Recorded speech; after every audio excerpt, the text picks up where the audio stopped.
Good afternoon, public CAAs. Welcome. This is your normal quarterly call that we're going to talk about community assessment and public CAAs. First off, I'll say hello. I'm Mary Beth Schnaber Remrev. I'm the Director of Organizational Capacity Building here at NCAP. For a little bit of perspective, I spent 7 years at a local community action agency, and specifically a public community action agency, along with some time at the state CSBG office and at NASCAS before I joined here at the partnership. So really excited to be with all of you this afternoon. It'd be great to see who's here. If you want to say hello in the chat, tell us who you are and where you're from. That's always really helpful. Today we are recording, so you will get a copy of the recording and a copy of the slides after the session. Also want to flag for you again that this is set up to be in a meeting format. This is a smaller bunch. There are opportunities to share and discuss, and really the session will be better with your participation and your input. So please feel free throughout the session to put things in the chat, raise your hand, come off mute. We just want to have a conversation here today. Also, one other flag I want to give you, not that any of us would ever do this, but when I get to the resources at the end of the session, please don't drop off because there are some new resources I want to share.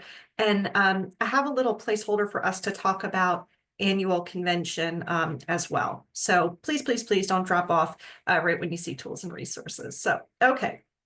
How about if we jump in and start by reciting the promise of community action.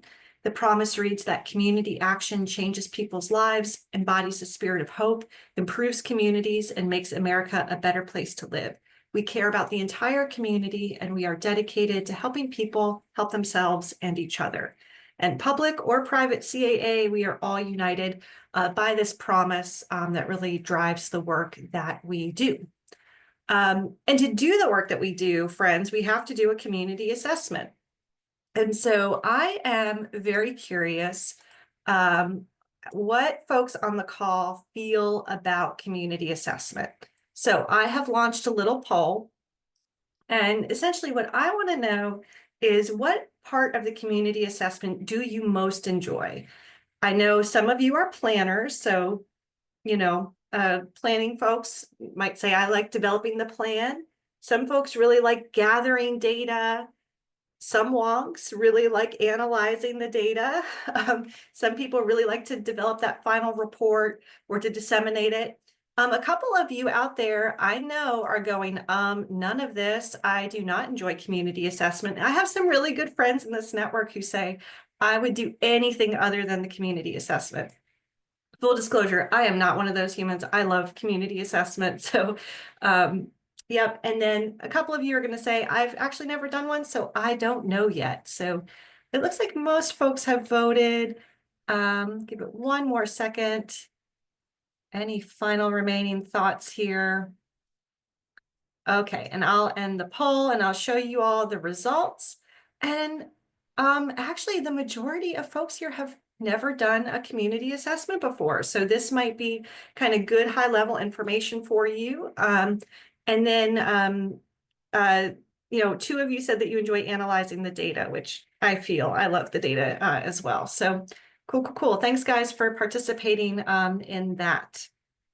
So just kind of at the front here too, I want to flag that this call we hold for public CAAs. And if you're going, I don't know if I'm a public CAA or a private CAA, public CAAs are typically those that are housed in units of local government. So if you're like, part of metro government or a council of governments, usually those are public CAAs.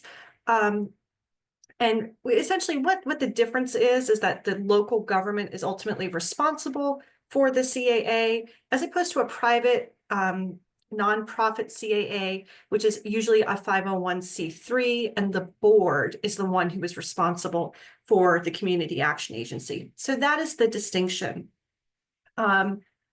So these calls we hold for public CAAs specifically. If you're here and you're a private CAA, we still welcome you. Just know that some of the content here is we're trying to tailor a little bit more to some of those nuances and funky things that we deal with in public CAAs. And I'll try to flag those nuances for you as we go. Okay, so wanted to spend a little bit of time just giving you an overview of community assessment and what it is, just so we can all start from kind of the same place.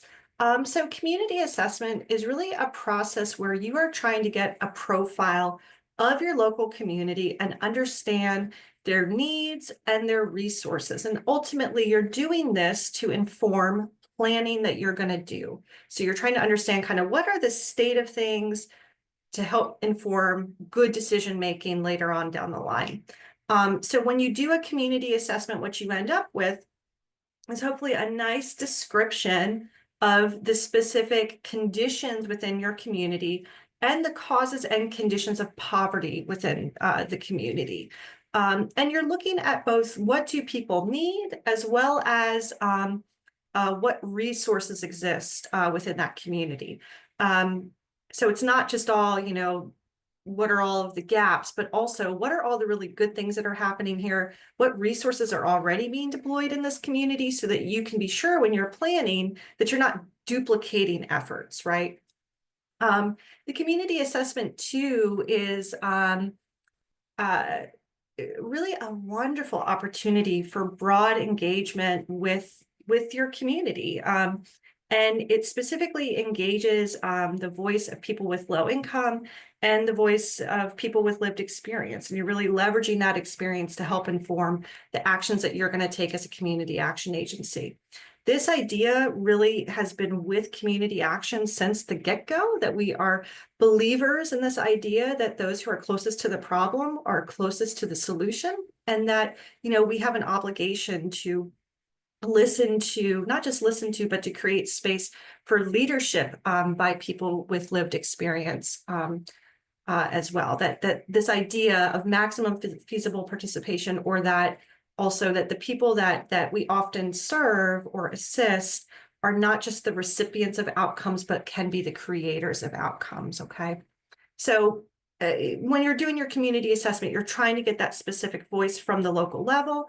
You might also be engaging, though, with, partners and your board and maybe public officials. You're listening to lots of different voices to get to this overall profile of your community. And then, as I said at the beginning, you're not doing a community assessment for community assessment's sake. Your goal at the end of this is not community assessment, period.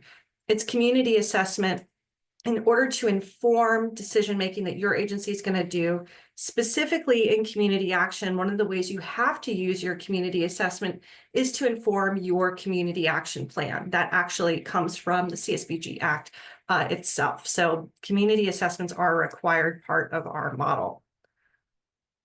All right, so this slide might give you a little bit of a heart palpitation. It's all good. I promise you, we do not have time to talk through every single one of these boxes today, but this is a really high-level overview of what a community assessment looks like from beginning to end. And so I'll walk you through kind of the high-level steps here, and then we're going to talk about a few of these today. When we do community assessment training, I often do community assessment training, and I do it in 3 hours. I do it in a day. I do it in 2 days, never in an hour. Okay. So we're not going to get to like comprehensive community assessment planning here today, but I'll give you some seeds. I'll give you some context, and I'm going to try to give you some tools and resources to help you as you go about your planning processes. And I see a few folks in the chat saying like they recently took over CSBG and the community assessment is one of the things that's required this year, or folks who are new. And I remember, frankly, when I came into community action, one of my first jobs was to work on the community assessment. It feels like it always ends up either with the new person or, we kind of get voluntold into the role. I hope you love it as much as I loved it. It's one of the things that really ignited my passion for community action, was doing the community assessment. So hopefully this overview kind of helps you in your new roles. So essentially, the first thing I always recommend to folks when you do a community assessment is to remember this is not your organization's first rodeo. You've done a community assessment before. So take some time to go back and look at what did the agency do last time? And if you weren't around then, ask folks, what worked really well? What didn't go so well? What could we have done better? And you can use that information to make this process even better, right? So always look at your prior lessons learned. And then you really want to spend some time getting clear on what it is you want out of this assessment. Does your agency have specific goals, specific areas that you really want to dive into to understand better? So for instance, one year in my organization, we were very big on affordable housing and specifically dealing with vacant and abandoned properties. I live in an urban area, so that was a big push. And so when we started out on our community assessment, I knew from my leadership that this was a priority. And so that helped me to know when I got to planning and gathering data that I needed lots of indicators and lots of information about the state of housing in my community and specifically vacant and abandoned properties in my community. So when I understand the goals up front, that helps to inform my plan and ultimately, you're kind of starting with the end in mind. It's very painful to go through a whole community assessment process and get to the end and realize you didn't collect the data you needed to collect, okay? So you can think of these boxes as being about getting good information to set the context for your community assessment. Spend some time getting clear on any kind of requirements. And by that, I mean things like legal requirements, like CSPG requirements, like state requirements, and we'll talk more about that. And then also similarly, just starting the conversation with the board, right? Are there particular things that they want to know more about to help them make good decisions about the allocation of resources? So spend some time talking to the board. Then you come into this idea, this column here, where you start developing a team. Community assessment is a team sport. Please don't leave it all to one person. And if any of you are the single person who do the community assessment in your agency, I can feel you cheering right now, right? We don't want to be a team of one. Community assessment is best done with others at the table.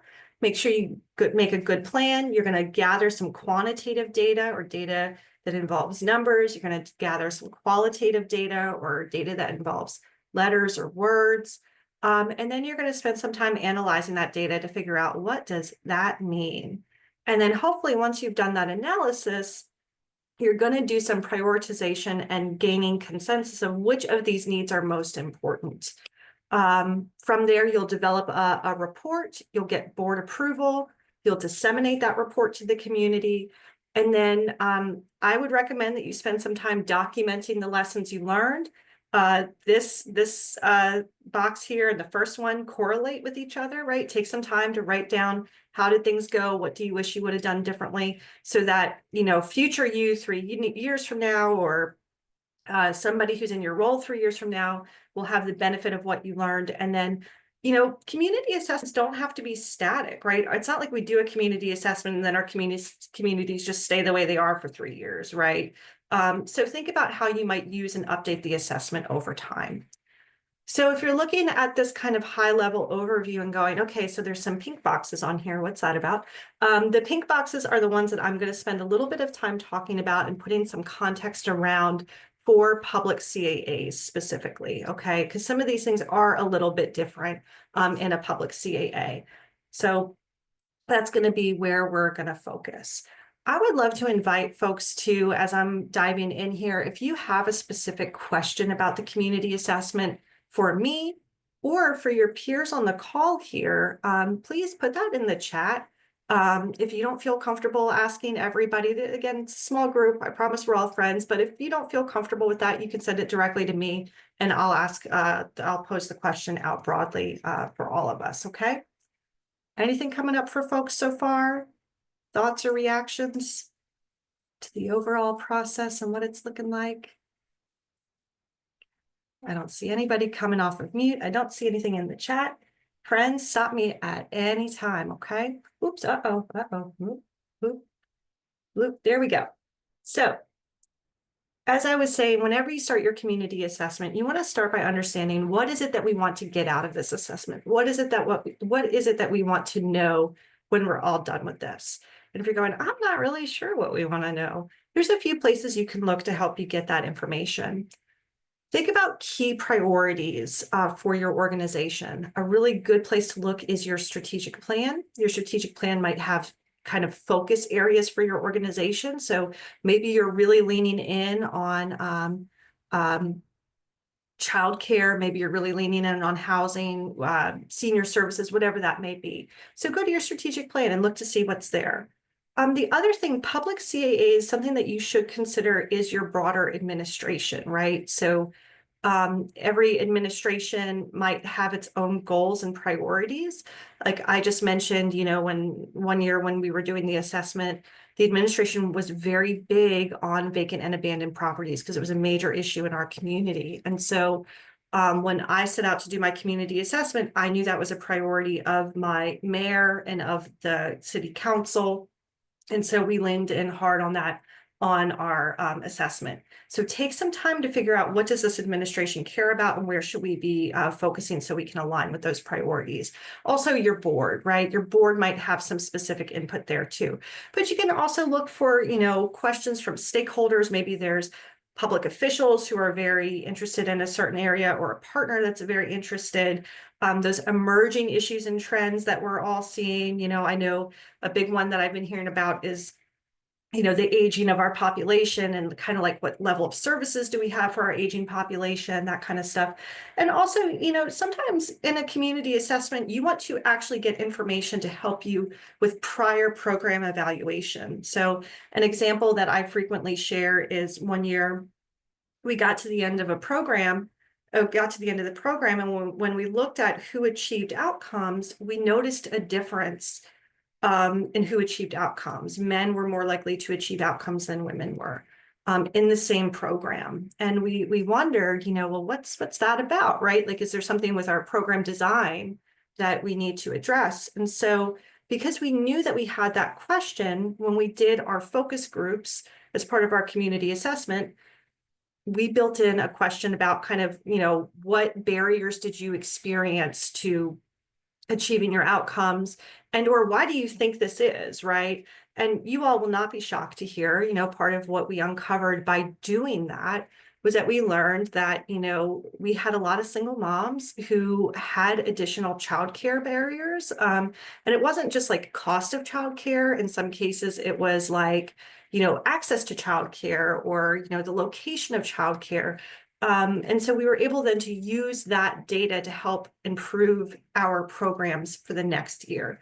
But see, because we built that question into our assessment, we could then improve our program. Otherwise, we would have just been going on what we thought were the causes of what we were seeing in our data. So look at kind of what you're needing from your for your program evaluation as well. The other thing you need to spend a little bit of time doing is getting familiar with any of your specific requirements or any of the requirements for community assessment. And CSBG has several requirements. The CSBG Act says that you have to use a community assessment to inform your community action plan. The CSBG organizational standards have a number of requirements in them. Category 3 of the organizational standards deals with community assessment. So for my new friends on the line, spend some time looking at category 3 of the organizational standards, because you're going to want to build in those kind of requirements into your process, right? Again, you don't want to get to the end and go, oh crud, I forgot to get this data or I didn't do this step, right? So make sure you take a look at those.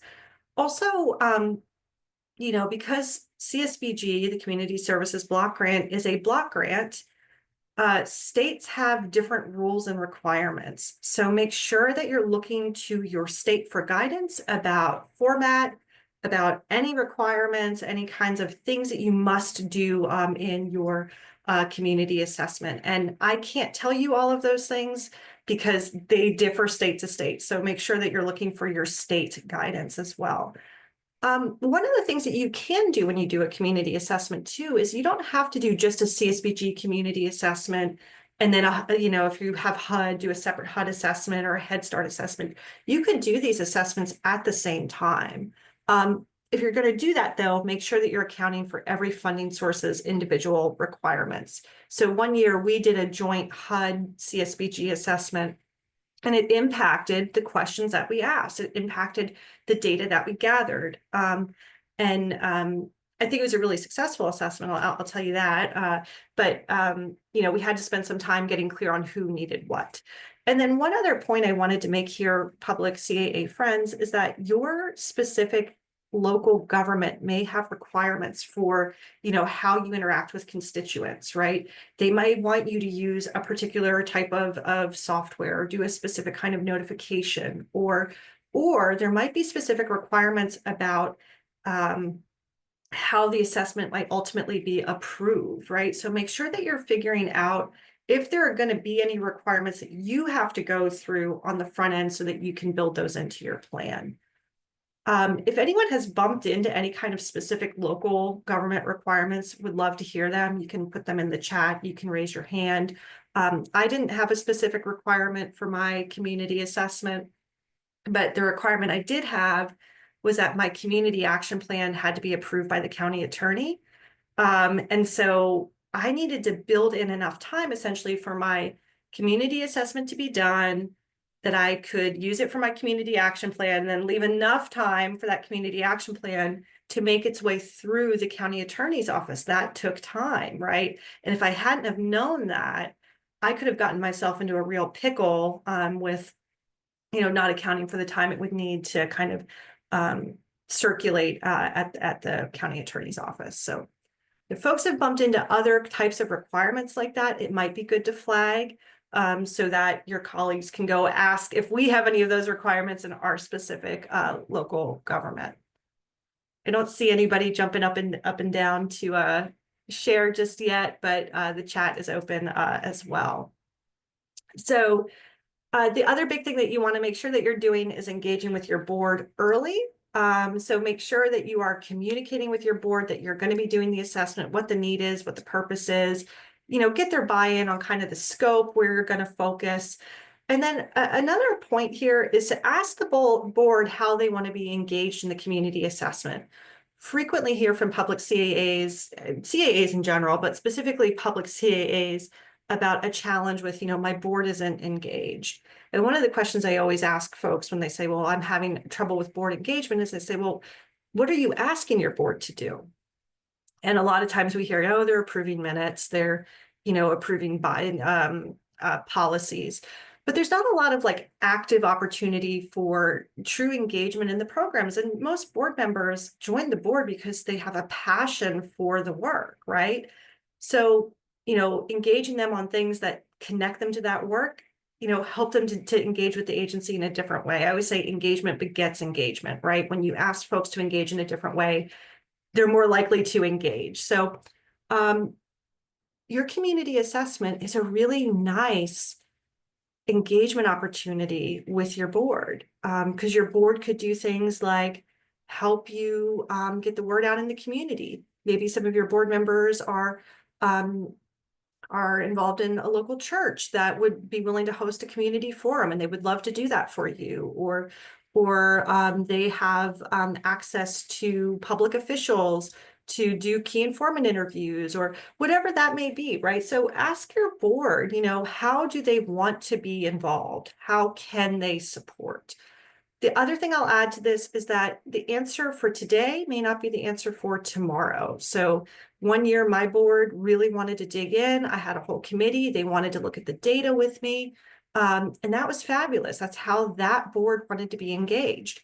But my board changed over time. And so, a few years later, they were much more interested in the kind of public engagement piece of this, right? Getting the word out, connecting us, all of that. Promoting the opportunity versus the nitty-gritty. There's not a right answer. There's just a right answer for your agency in this moment.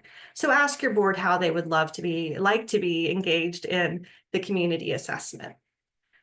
Okay, so friends who love data, a big part of the community assessment is collecting data.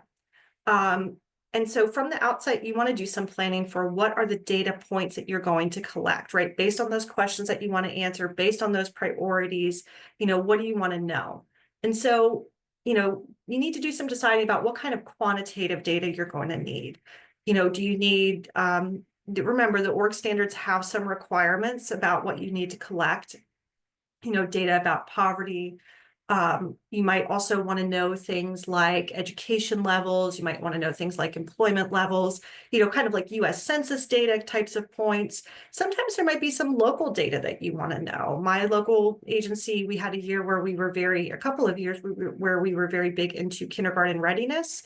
So like I needed to go to the school board and ask for those kindergarten readiness rates, right? You also have a ton of data as a CAA. So what programs are most successful? What are folks asking for most often? All of that kind of good stuff. And then your surveys as well. And then figure out what kind of qualitative data you're going to need. Do you want to do interviews one-on-one with some key informants? Do you want to hold some focus groups? Do you want to do some big community forums or some open-ended survey questions? Um, a pro tip for you as you're thinking about your data collection, you see that we have quantitative data coming before qualitative data, and that is on purpose because often quantitative data tells you what is happening, but it doesn't tell you, quantitative data tells you what is happening. It does not tell you why it's happening. That's usually qualitative data that can be used to help explain the numbers, right? So I could look at my quantitative data and figure out that maybe we're seeing, a decrease in kindergarten readiness. Well, why is that happening, right? I might be able to better shake that out with some, key informant interviews with local child care providers, with, my school board, with school, with the school district. That might help me to better get to the root cause of why that's happening. So we always recommend that you gather your quantitative data first, analyze it, take a peek at it, see the trends you're seeing, and help use that to inform your qualitative data collection. Okay, so in all of this, another pro tip for you is to use existing resources. Community Action is not the only entity who does a community assessment. There's lots of other organizations who do, hospitals, public health, childcare orgs, like there's lots of folks who do. Go take a peek at their assessments, see what data and findings have already been done that you can leverage for your assessment so you don't have to redo all of that work. Think about those easy and accessible data sets that you have access to, and wherever you can, use tools that make this easy for you. It's very simple to get overwhelmed with the quantity of data that's out there and all of the different places that you could go look. But the more you can kind of use kind of an aggregating tool, the easier it becomes. One of the tools that we have actually for free for the Community Action Network is the Community Action Data Hub. And if you've never used the Data Hub, I'm going to put the link in the chat. This tool is fantastic. Essentially, what you can do is you can go in, you select your county. We have about 100 different indicators that you can choose from. And you could actually select multiple counties, I should say. And then you could select which data points you want to pull. You hit a button and out pops all of that data for you. And it comes in charts like this or little gauges. In some cases, there's maps. And all of that data is available to you. It will also generate, if you'd like, a Word document that you can download so you can pull all of this easily into your version of the community assessment. There's lots of different formats. We have a whole specific map room as well that you can go deeper. I mentioned that this is free to community action agencies. When you go to sign up, you'll notice that you kind of have to request access. That's because this tool is not free to everybody. Normally, if your agency were to go out and try to purchase this, it's several $1,000s to have access to this tool. NCAP pays for the Community Action Network to have access to this globally. So when you go to sign up, essentially they want to verify that you're a community action agency before they give you access. So If you go to sign up and you have any trouble, you don't seem to be getting approved, please feel free to reach out to me. I'm happy to help you get connected with the tool. Okay, so that is the Data Hub. Anybody who's used the Data Hub and loves the Data Hub could probably put a little bit of love in the chat. I knew, Josiah, I was counting on you. I was counting on you to come through on the Data Hub. I promise I did not pay Josiah to say that, but it's an awesome tool. I used it when I worked at the local level too. I always loved it.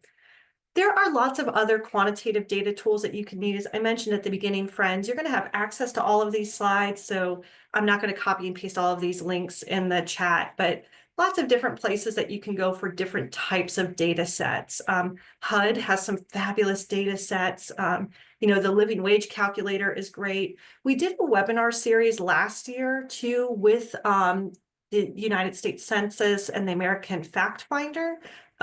You could check out that webinar series on our website. If you go in and you just search for Census Bureau on our website, if you use the little search box, it should come up with that webinar series for you, because they went into how to use some of their specific tools as well. So these are just a few additional quantitative tools that you can use too. Okay, so I have a soapbox moment. I'm going to get on my soapbox and then I'm going to get off my soapbox, I promise. So surveys. So often when I talk to CAAs and I ask them about their community assessment, they're eager to tell me about the survey that they use to collect data directly from the community and from people. And surveys are incredibly important, but they are only one source of data in your community assessment process. They are not the end all be all necessarily, right? You're going to get data back from people that's going to tell you what they want, and you're going to have to contextualize that with all of that other data you're going to pull from all of those other sources too, right?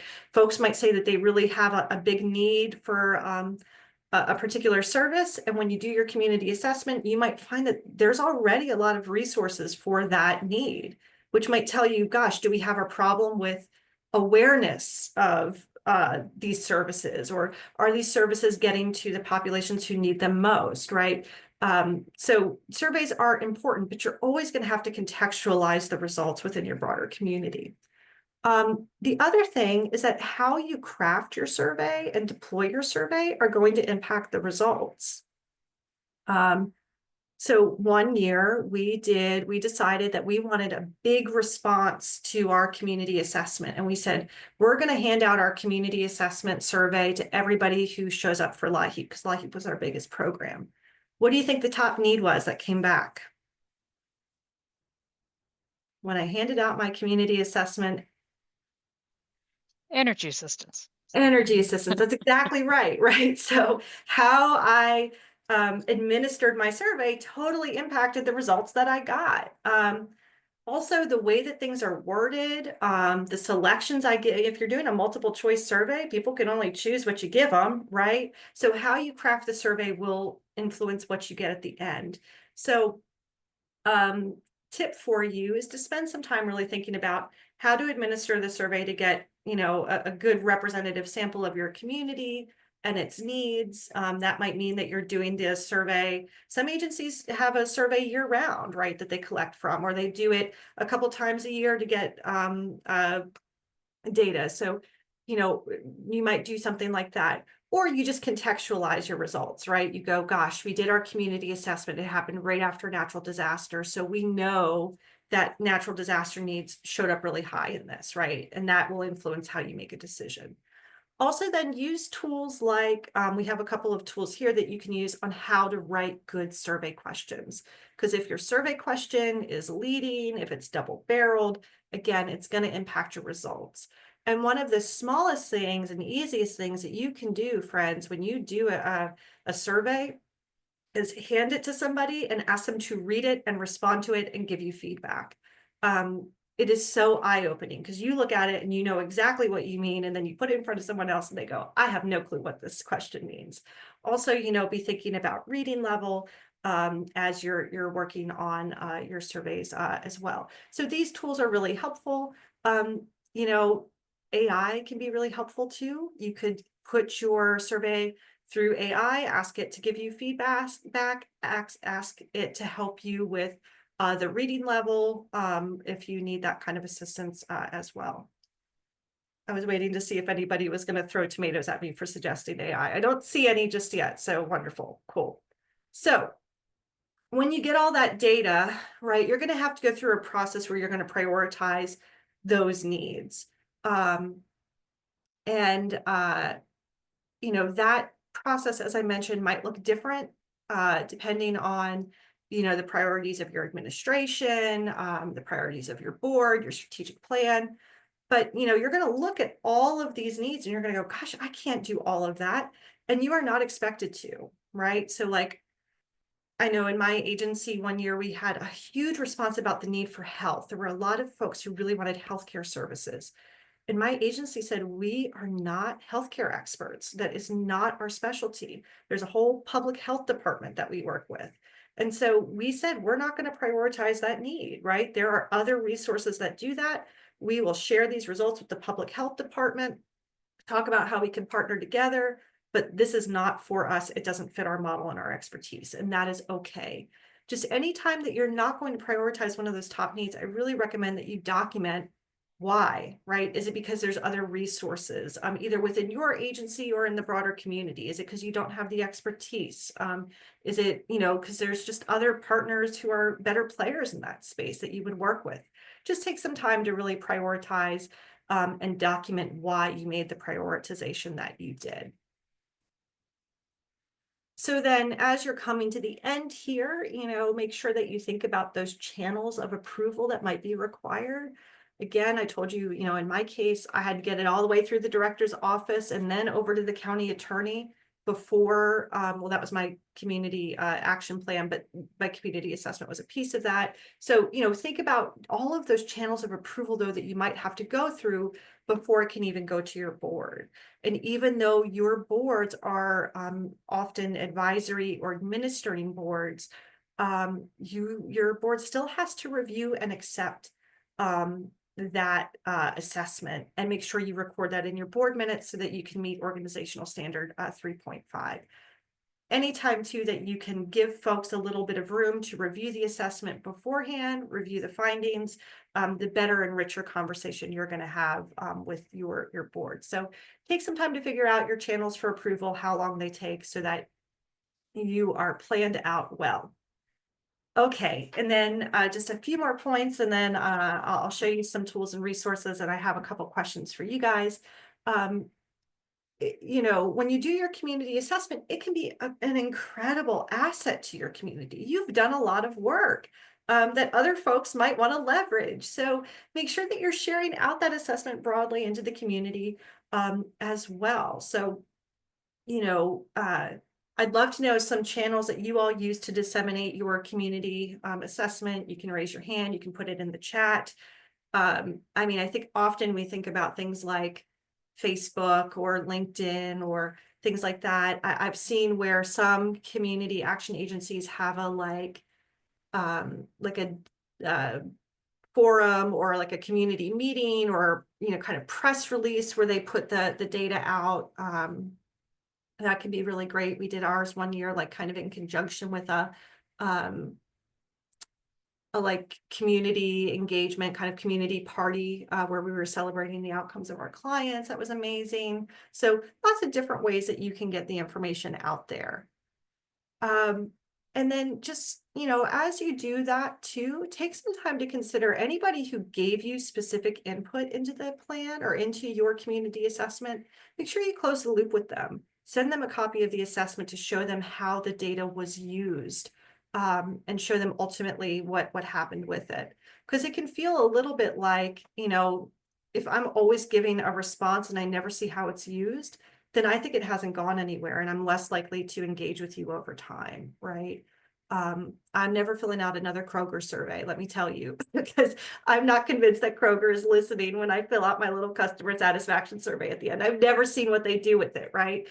Don't do that with your community assessment. Close the loop with your community members. Close that loop with all of your customers who've been so kind and giving with their time and their expertise. Are there any channels that folks use in particular for disseminating their assessment that they would like to share? Any great ways to get the word out there?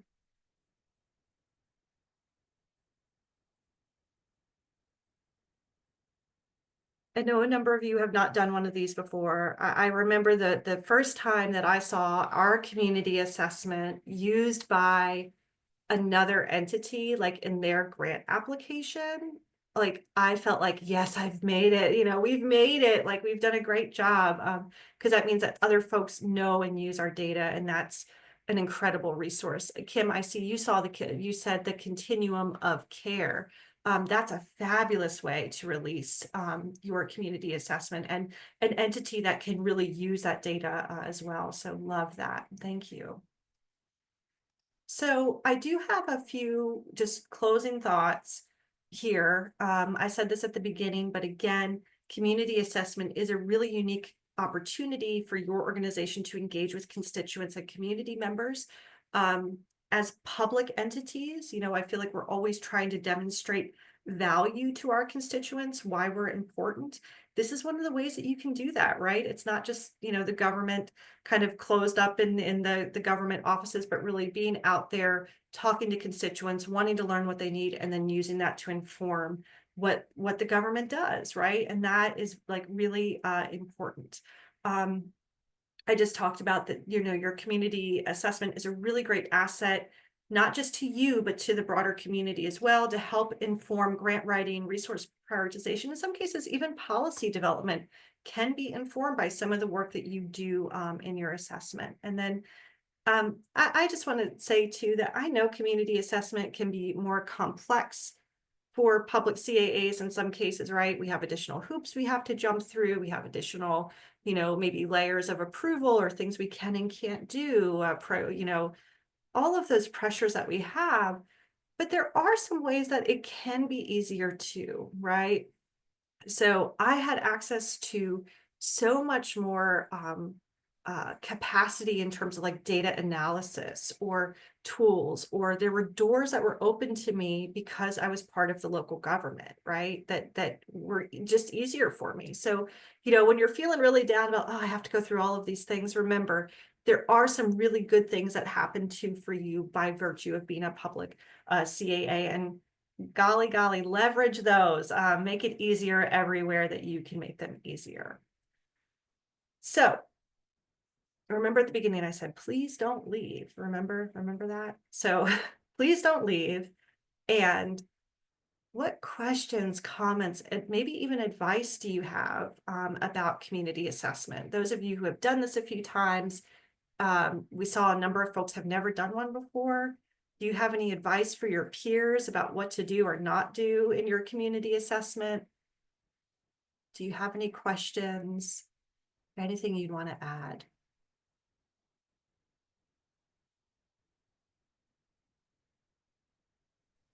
Hey, Mary Beth, this is Josiah out in Colorado. Hey, Josiah. Thanks so much for the presentation. It's wonderful. One thing we encounter quite a bit with our public caps is a lot of subawarding of the CSBG funds to nonprofit partners in the community. Oftentimes, it's 100% subawarded, so they don't necessarily conduct any internal activities to be able to, provide and use through the community needs assessment.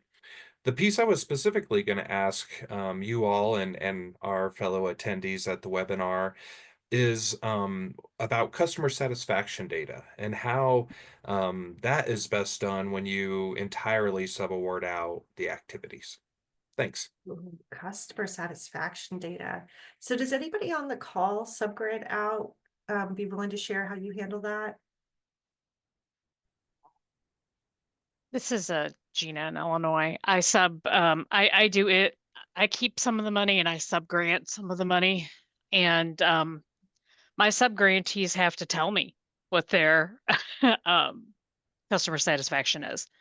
And I do use that in our needs assessment. And I do use that when I decide whether or not I'm going to award them money. So, and if they don't share with me what they're doing, then we have a discussion. I also give them thoughts on what they should be asking in their customer satisfaction surveys.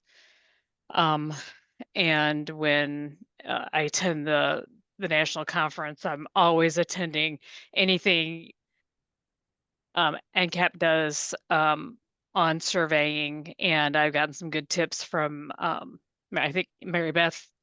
I've even did something I think you did not recently. Well, I think it was you. I don't remember, but I mean that there are tools on the site too for that. So, but again, in the sub grantee agreements, I put deliverables in my sub grantee agreements that they have to do it. And I guess that's how I put it. Gina, so you put it in the sub-grant agreement that they have to collect customer satisfaction data and report it to you. But like, do you require them to all use like the same questions, or do you leave Mm-hmm. that up to them? I give them examples of what we use here at the county, Okay. and so that they have an idea of what I'm looking for. Mhm. As well as I also put in the sub-grant agreement that they have to participate in the needs assessment process. Ooh. What's it? So when you say that, do you mean like distributing the survey or like Survey participating?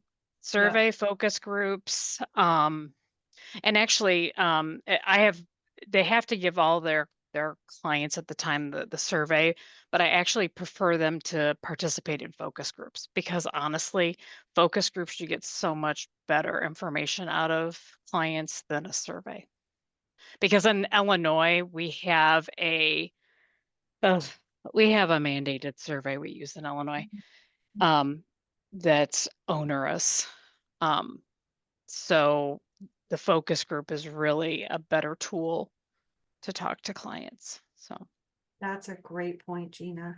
And I did not, in my presentation, I didn't mention that some states do have a standard tool that they use for community assessment, like survey input, like surveys from customers and clients. So that is a good question to ask, is like, is there a required tool? And I've also asked, how do we get input into the tool, right? Like, um, because that survey might need to change over time, and you probably have thoughts and input to help make it better for the future.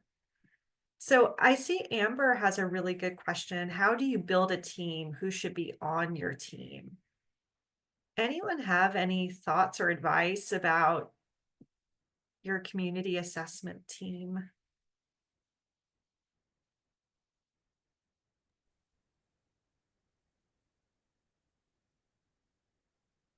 my Roma implementers are on my team.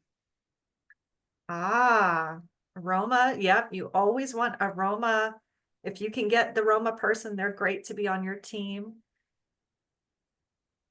And then I like to put um I I like to actually give staff an opportunity to volunteer. Mhm. Um and there's always your go-getters who are interested. And I'm fortunate that I have the ability to do that. I know some people don't. So, I operate an intake line, right? And I have people Mhm. who really enjoy being out in the community and talking to people, like the research part of it. But Yeah. if you can't, I don't want to force people to do it either, because if you force somebody to do it, because I did do that at one point, and it was not a good. Didn't go It so well. was not a good process. Mhm, mhm. That's my comment. Sure. Other advice? Implementers, volunteers. Amber, I always recommend to think about, try to find someone who really gets excited by data, someone who loves data, so that they can help you with that analysis piece. If you have a resident, someone who's really like a whiz in Canva, who can make that final report pretty and readable, that's another good person, to kind of not volunteer, as Gina just told us, we don't want to volunteer anybody, but to recruit to the team. So it doesn't have to be a big, huge team either. You don't want it so big that it's unwieldy and you can't get everyone on the same page. That also is not productive. Sometimes, like I said, sometimes I've had board members on my team. Um, Sometimes not. It just kind of depends on where we are, and with board members, we always want to be careful about how we engage. Yeah, Gina, 3 to 5. I was thinking 3 to 5 is a really good, solid number of folks to have at the table. So. Guys, you can keep the questions coming. In the interest of time, I'm just going to bump us forward a few slides here to talk a little bit about a few tools and resources that we have for you. This is the part where I'm going to talk and put links in the chat at the same time, so wish me luck. The first tool I want to give you is this Community Needs Assessment Resource Guide. This has lots of tools and additional resources to support you in your community assessment process. This is an oldie but a goodie, so check that out. I did also want to share, this is not specific to community assessment, but this is a new tool that NCAP put out last month about scenario planning. Recognizing that a lot of us are looking at, uncertainties with some of our funding, and so, or uncertainties in just kind of our broader environment. And one of the things that you can do when you're facing uncertainty is take some time to think about what could the future look like, and then to specifically think about that future in terms of like, what would that do to my finances? What would that do to my operations? What would that do to my programs and to my community, right? So this tool provides you a number, it's like a conglomeration of other tools that are out there to help you do this kind of guided scenario planning so that you can understand those specific impacts and then make plans for what happens if those things do end up happening. And so you can be a little more intentional about your approach if and when the time comes that you need to deploy that. And it doesn't all have to be, doom and gloom. It can also be, what happens if we get a bunch of extra funding? What happens if we need to merge with another CAA, right? What does that look like? So check out this toolkit, lots of great resources for you in there. Also, we've been doing a webinar series. So we did one in February that talked a little bit about scenario planning and how to prioritize when things are uncertain. This month, we're doing another series about leadership for dynamic times. So in this webinar series, you're going to hear from Kay Soul about how executive directors and CFOs can work together. And then you can join Denise Harlow on March 25th to talk about how to talk to your board about uncertainty in these moments and just kind of the time in general. And so if you would like to register for this, I'm putting the link to that in the chat right now. This series is free for members. So if you are currently a member of NCAP, it's totally free for you. If you're not a member, you can renew your membership. If you need any help with that, please do reach out to us. Otherwise, there's a small fee for non-members here. We do have the organizational standards skill builder that is coming up as well for friends who are new to org standards or trying to build their capacity around org standards. We are holding a virtual training next week on the org standards over the course of 2 afternoons. And we will be doing another one later in the year. I'm unsure right now if that will be virtual or in person, but you can stay tuned for that. And there's that link for you. And then I think I have a question. So my question for you is, we are planning annual convention right now. Annual convention happens every year in August. We're going to be in Detroit, Michigan this year. Each year we try to put in some great content specific for public CAAs. And I'm wondering, what kinds of sessions would you like to see at annual specific for a public CAA? Like, are there any topics that you're like, I would just really like to see fill in the blank? I'd like to see my peers. I'd like to just have a peer discussion. I'd like, board governance. What's on your mind right now?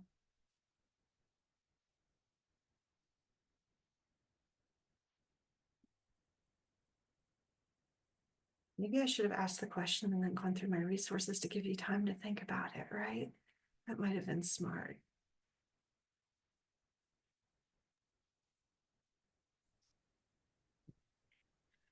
I think it's a really hard question right now because I think some of us aren't going to be able to come. Yeah. Um, And this is the first year I can honestly say that I don't know if they're going to let me come. Okay. You know what I mean? And that, Mhm. and what I would like to see,